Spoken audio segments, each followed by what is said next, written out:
Welcome everyone to Already Cancelled. I am Peter and I'm joined by Connor. We are going to talk about Star Trek The Next Generation, Season 5, Episode 25. It is called The Inner Light, so full spoilers for the episode as always. And this is one that I've been hearing about for a long time. Inner Light is a pretty notable episode whenever we're talking about the character of Picard. Tara's been dodging around the topic of Inner Light numerous times throughout the discussion of Picard, the TV show. So I was very curious coming into this to see what it was exactly going to be and whatnot. And honestly, my quick summary of this, the motivation is very different and the ending's very different, but I would call it a Black Mercy episode, which I think Superman fans and DC Comics fans will get what I mean by that. Everyone else won't, but that's okay. I think that's definitely how I felt at the start of the story.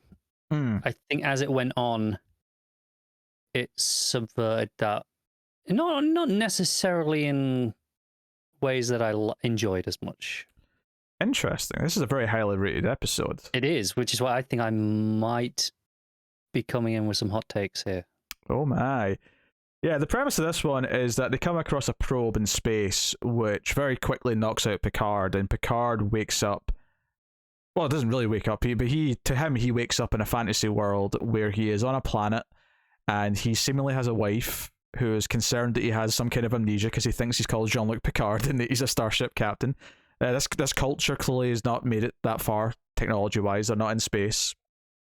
And he learns about the town he's in, that they're going through a drought, and so on and so on. And as the episode progresses, it skips ahead in time. So even though in real time, Picard's just lying on the floor of the bridge and being checked on, and they're trying to figure out what's going on, he's actually living years in his head in this world. So to him it's real, but he is living a life from the age he was when he fell asleep all the way up till more or less death, near death anyway. Old, yeah.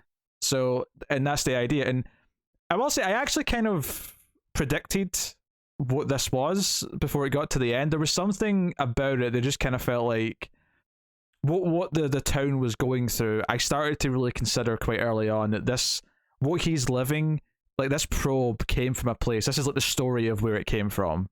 I think you already mentioned Black Mercy and the Superman stories. So that was in your head pretty early on, as it was for me too. And then we're talking about this drought, and it's like, okay, he's like, trying to warn people, and I'm getting real Krypton vibes coming off this. So I think things like that were in my head, from a relatively early point in the story, that I was like, okay, I kind of see where this is going.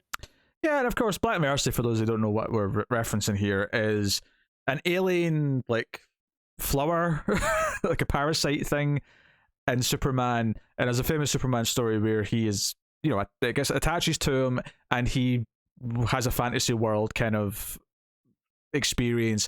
And the whole idea is that Black Mercy will show you what it thinks you want so that you will remain docile and be subservient to its fantasy that it's evoking, and it'll feed off of you while it's doing that. And so it's kind of got a malicious intent, whereas this was not malicious, especially by the time you get to the end and you realize what the point of it is.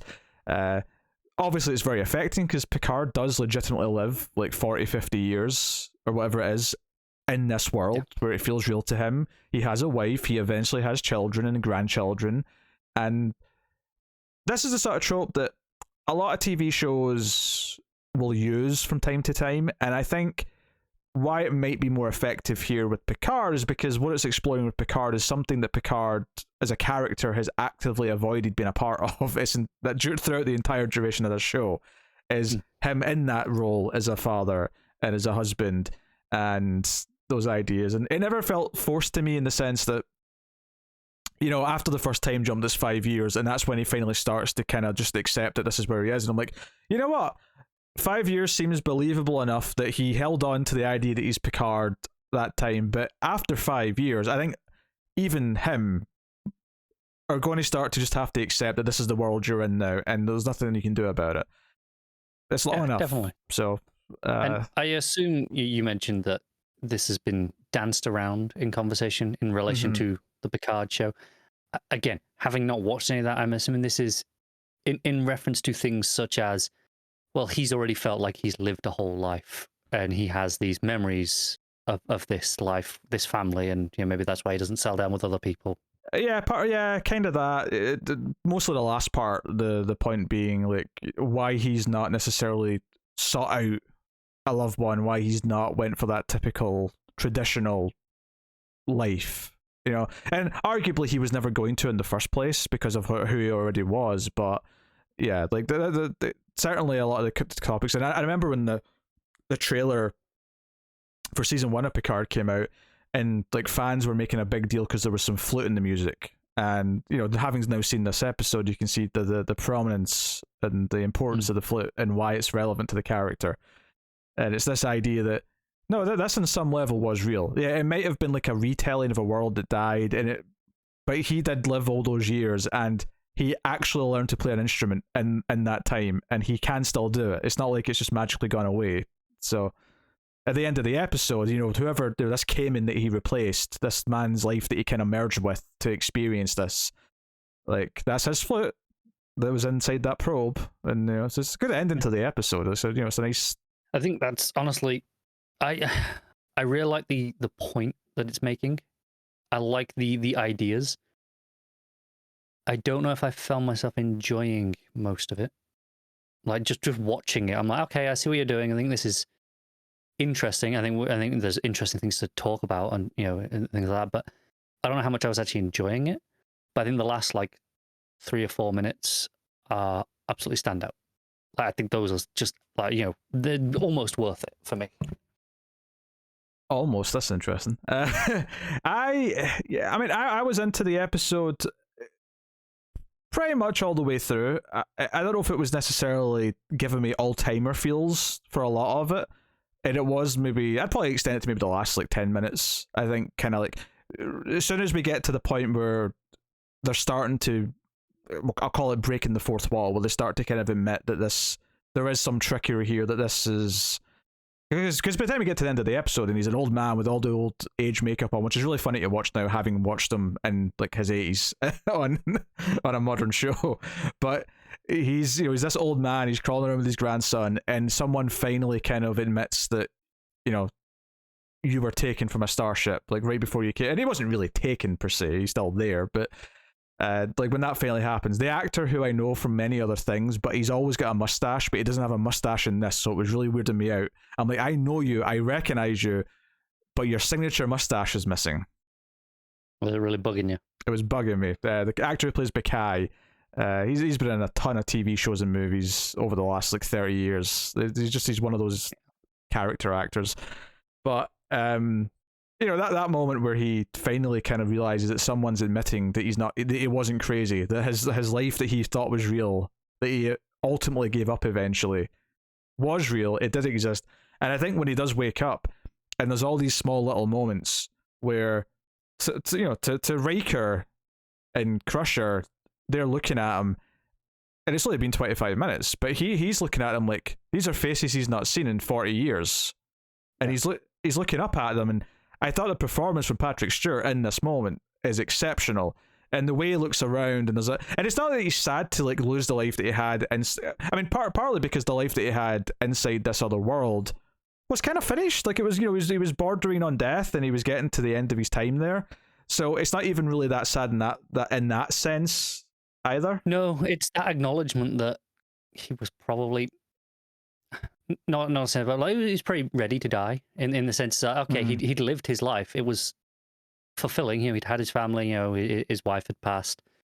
He was like, yeah, okay, his time would come, and then all of a sudden it's like, shit, I've still got to go and do my whole life again. Yeah, and it's there's that moment where he turns back around and just sort of smiles as he looks around the bridge, and it's like he's still happy to be back. He still feels something, and he was longing for this truth that entire time in some way, even though he did move on from it, and he did accept to just be a husband and a father.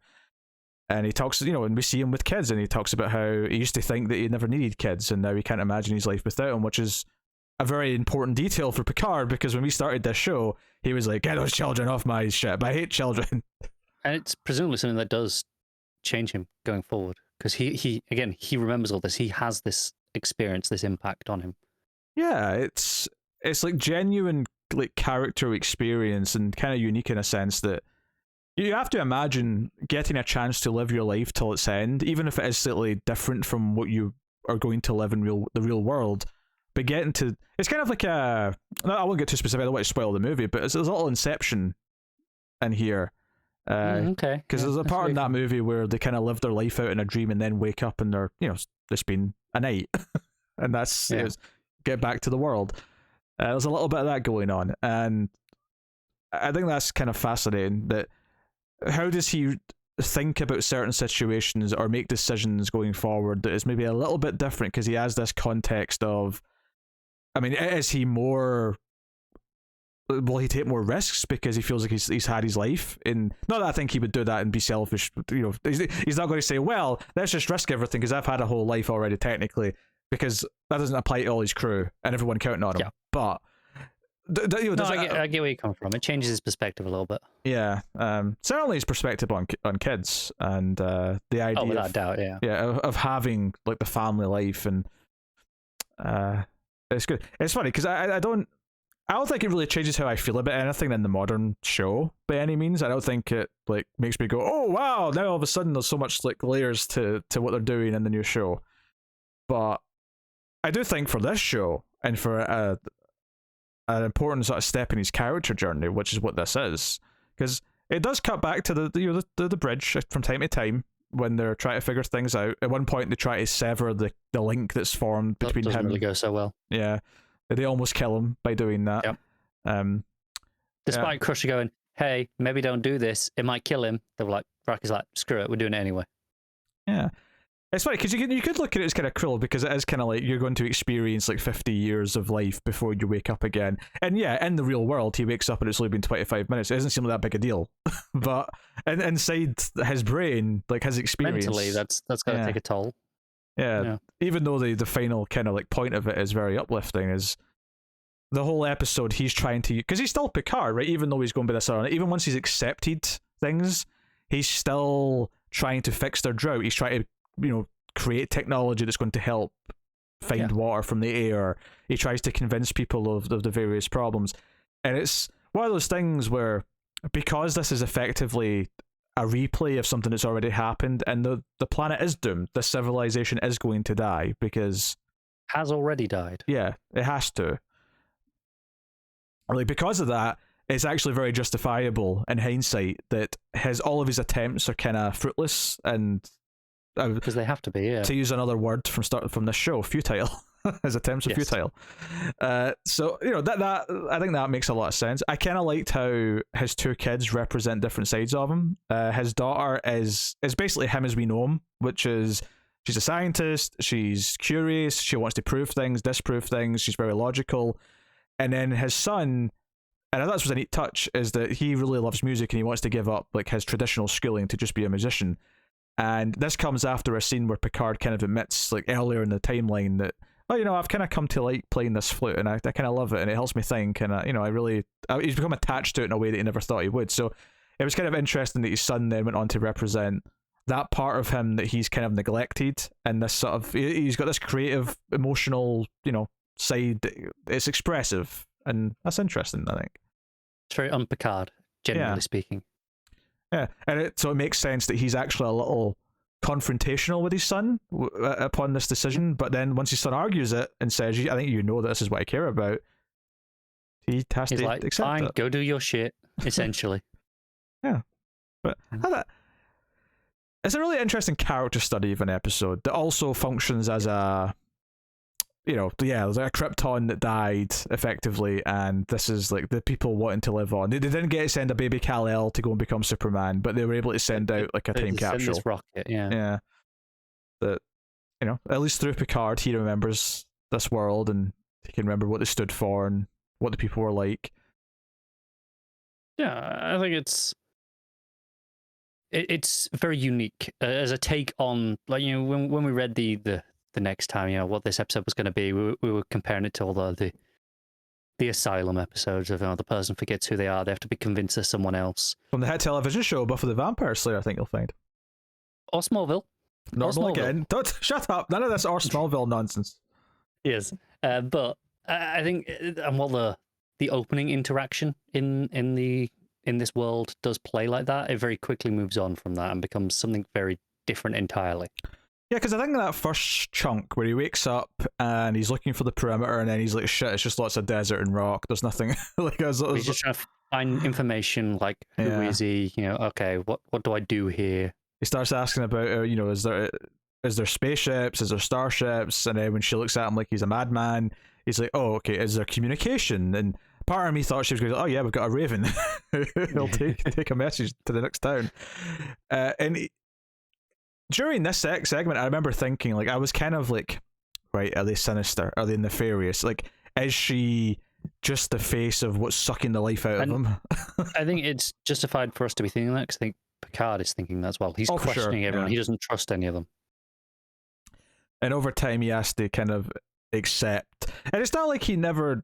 Because it's not like he ever says, "Oh, who I thought I was fake." He never, like, they never try and convince him that his past life was... I mean, they sort of treat it like they don't know what he's talking about, but he never seems to, like, sort of accept or think that his life as Picard wasn't real. He just makes peace with the fact that there's nothing he can do to get back to it. Yeah, I think there's some implication by the very end that he kind of, you know, after decades, he probably does think it was just a dream, you know, just a fever dream, right? But yeah, there's no, like, moment of acknowledgement of that during the episode. There's just it moves on from that. Yeah, I kind of took it as he never decided it was fake. He just decided to accept where he was, and then decades went by with him living this life. So towards the end, when he goes out to watch this rocket launch, which is literally this rocket that's, you know, this probe that's found him, and someone says Picard, or someone says Jean-Luc, or someone says Starship, and he turns around. There's this moment of, and you almost get a feeling like, it's because this was like a very natural, like, old person response of, like, someone's mentioned something you've not heard since your 40s and your 90s or whatever he's meant to be at this point. It plays very naturally. I really do want to commend Patrick Stewart's performance. I know that Patrick Stewart is ever not good, because obviously he's great in the show, but I think he has some very unique scenes to deal with in this episode in particular. It's one thing when he's standing and doing, like, a courtroom style speech or whatever. Yeah, we know he can do that. Yeah, he can roll those off, you know, every episode without trying at this point. He could do one of them in the toilet seat, and I think it would still be convincing. I'm pretty sure he has done one of those in the toilet seat. Let's be honest. It's probably on TikTok somewhere. But this kind of, like, selling that he's just lived through a life, and he's both, like, sad that he's went through this, but he's happy that they got to, like, pass this message on to him, and he's also happy that he gets to be back in his own real life. But all of it means something to him. None of it is something that he brushes aside and says, that's inconsequential. All of it is important. I think that's the big difference on this episode, as opposed to a lot of these style of stories. There is no, oh, it was all just a dream. Like, oh, none of it mattered. It did matter. Fundamentally, yeah. Beyond just it mattered to him, because obviously he lived those experiences and it changed him. All those other people were real as well. And the whole point is that he is now going to... He is remembering an entire civilization, essentially. Yeah. And that matters. And I presume there might be a reference at some point to him, like, writing maybe a book or something, like, just sort of documenting who these people were and what their life was like. And that would make a lot of sense, yeah. So because it's a sort of thing that it could probably just put it even in, like, you know, in his captain's log, right? Just this narrated. Sure, yeah. Could have speech what it was, but I do appreciate instead we end with just him playing the flute. Yeah. I think him just sitting in the dark room playing that flute as the camera pans around him is just, it's more effective than any, like, final narration could have been. Oh, it was, I mean, from the moment he, you know, opens that the case with it in, and you see what it is, it's like, okay, that's the only way this episode can end now. If they don't do that, someone's messed up somewhere, right? The only thing that was weird to me is that for some reason I kept expecting him to go into the Star Trek theme when he was playing the flute. Yeah. And there was, like, nice touches, like, when we hear him in the other life learning. So we hear him, like, yeah, at first he's terrible, but the first time we actually hear him playing, you know, something properly, it's Frere Jacques, which obviously, you know, you got the Fred's thing. I'm sure Picard's had something with that before. in this. It was when he was trying to teach one of the kids. I vaguely remember him saying Verajaka before. Yeah, maybe it was when he was singing with all the kids in the elevator shaft. That sounds vaguely right. Yeah. I don't remember the specific moment, but I definitely remember him singing that song to them. And I was like, okay, that was like, this neat little touch again. This memories of a former life, and this is well into when he's accepted where he is at this point. Yeah. I'd argue that's right before he accepts, technically, because that scene that ends with him saying he's going to have a baby with the wife. I mean, if you want to count that as the moment of accepance, I think it is in some way. Yeah. I mean, that's probably the final touch on it, I guess. The final, like, public declaration of that. But I think he's already content at the start of that scene. He's sat there. He's got his buddy on the council. He's learned to play the flute over the years. I think he's kind of already accepted where he is at this point. And I would say pretty firmly, I'm going to say him asking permission to build the nursery is just the final acceptance. Although, well, I suppose, again, those are the sorts of scenes where, for me, I had that disconnect in this episode, where I see what it's doing. I get objectively this is interesting character stuff. I like what it's doing for a character, but also I didn't quite engage with the other life, I don't think, fully, which is why I didn't enjoy watching it so much. And that's like a prime example of that for me, where I was very disconnected. I could see what they were doing and see the pieces of it, as opposed to just enjoying the story of it. I think I held it at arm's length for whatever amount of time, because I was like, oh, can we trust these beings that he's talking to? Is this just all the probe manipulating his brain, that kind of thing?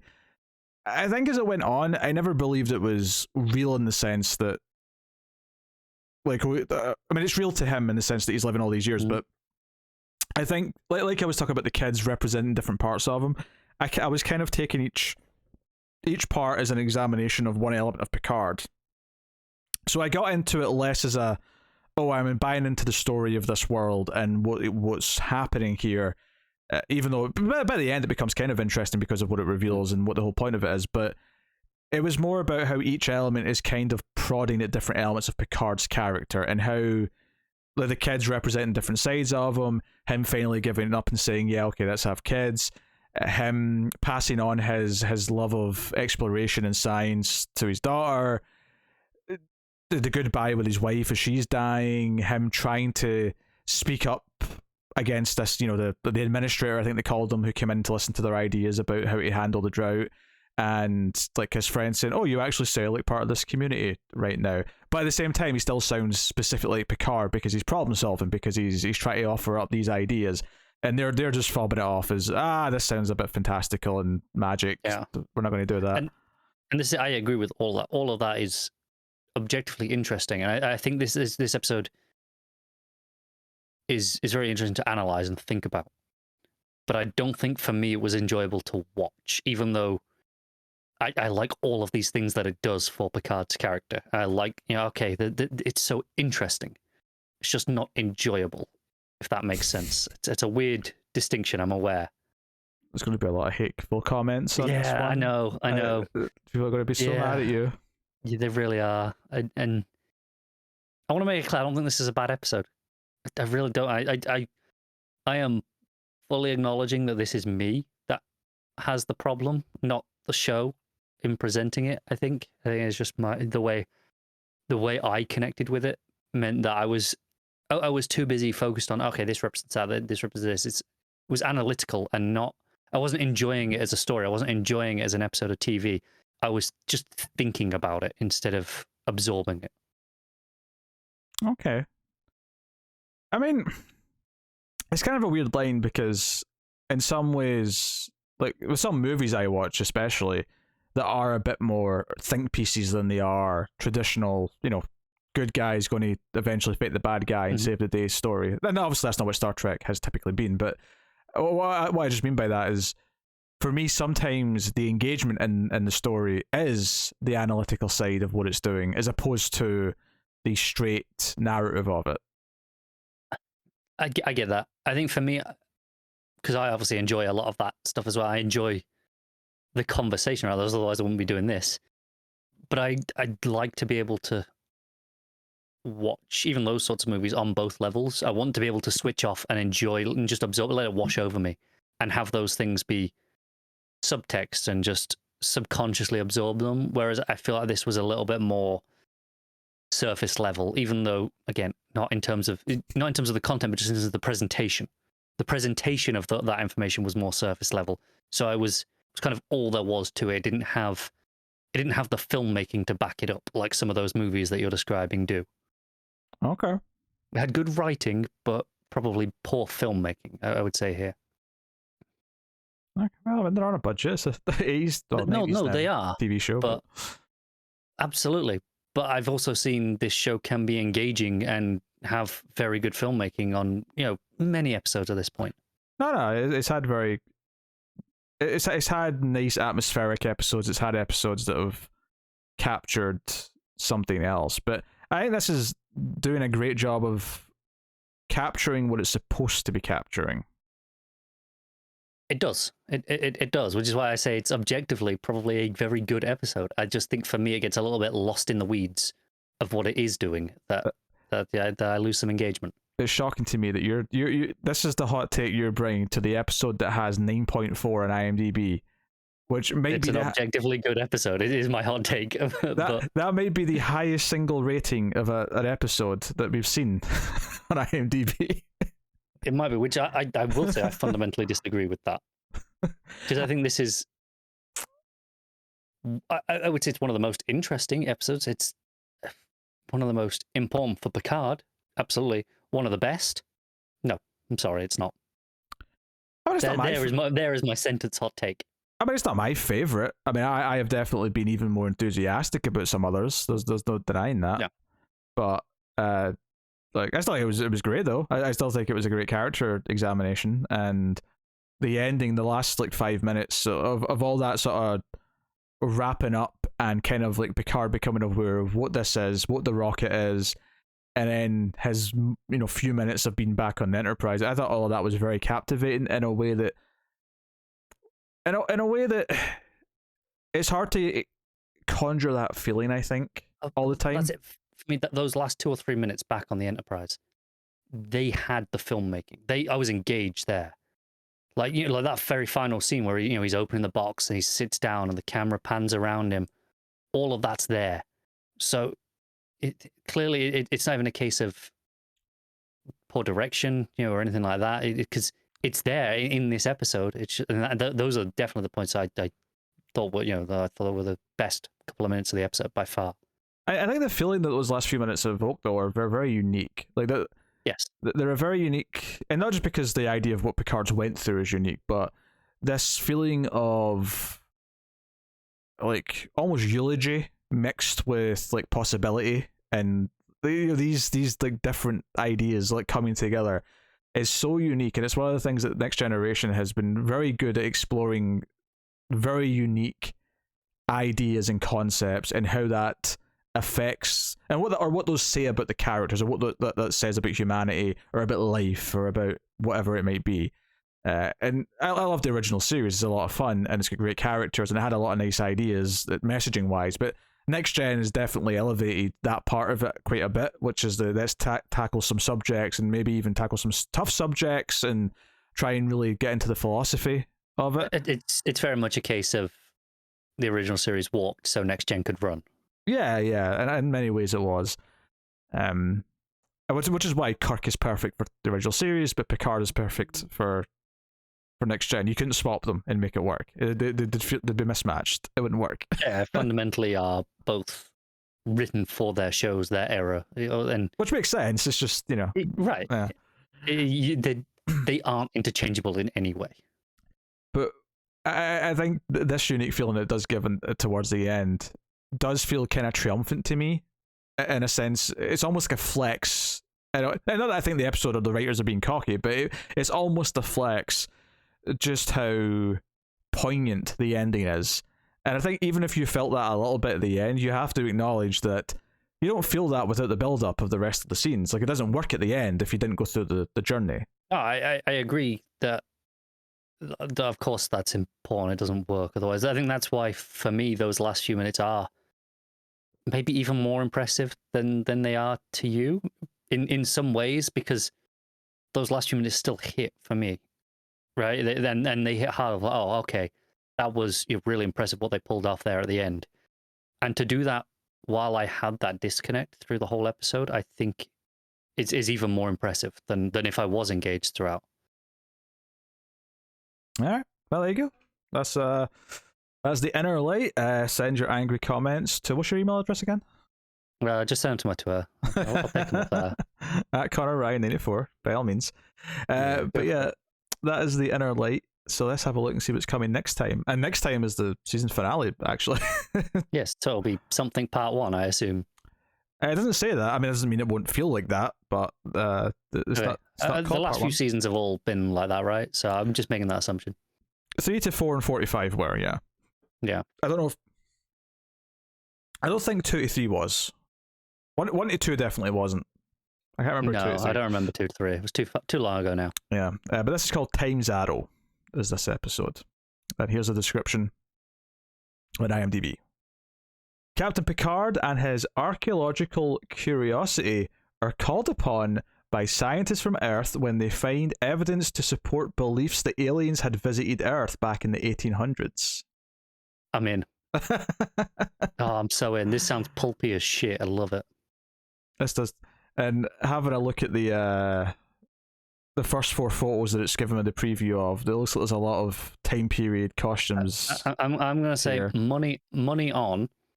They time travel back to the 1800s, and they are the aliens that they are investigating by the end. I don't know about that last part, although I think it sounds very plausible. But I'm not like, I'm going to put money on it, but if I'm making a wild prediction right now, that's what I'm going with. Yeah, but what I'm saying is that I'm pretty sure from these photos that they do travel back to the 1800s. Sure, but I'm going specifically. It's a little bit self-fulfilling paradoxy where they become what they're searching for. Either that, or they put something into the holodeck to recreate it, to do it to like a. But either way, they're in costumes and stuff. Like, there's definitely some. We haven't had too much time travel on this show relative to original series. Oh, for sure. Yeah, there's not been much. What's funny is that the current season of Picard is all. The current season of Picard is basically the voyage home. Cool. To the point where they actually got like a small actor from the voyage home. He was one of the punks on the bus as a teenager.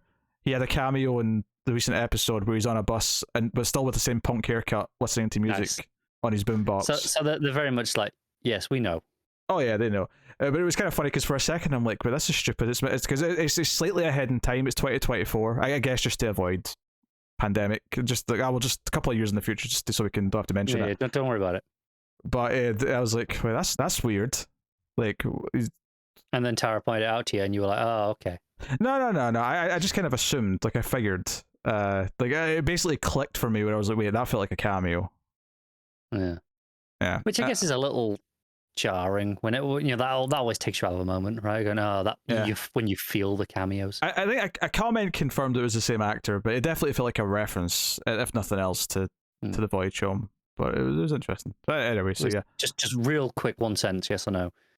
Is season 2 Picard, as of right now, better than season 1? Unquestionably, it is better than season 1. Okay, good to know. Will it be enough to recommend by the end of the season? I don't know, but that's a question. Yeah, it remains to be seen, obviously. But just we just wanted a yes or no, and that's good to know. Yeah, but the horrible villains of season 1 aren't there, so that's already points in its favor. But there you go. That is this week's TNG, and we should hopefully be back again in 1 week with the finale, and then we'll be doing our top 5 of the season the week after that, and then we'll be moving on to season 6. And Joe, what's excited about season 6, everyone, is that season 6, once we get about halfway through it, is when we start alternating with Deep Space Nine. So it's the dawn of a new era. This is where the fun begins. It's the dawn of a new era. So let us know what you thought of this episode of Trek in the comments below, and how much you disagree with Connor. I'm curious to see it. But like, subscribe, ding the bell for notifications. Guys on the Twitters at mail_fuzz for channel updates. If you want to support the show, you can head over to patreon.com/mailfuzztv and do so for as little as $1 per month and help keep all the content coming. But otherwise, that is us. So thank you once again for watching. Keep watching Star Trek. And somewhere out there, the Cayman version of Picard is delighted that his world does not include one Wesley Crusher.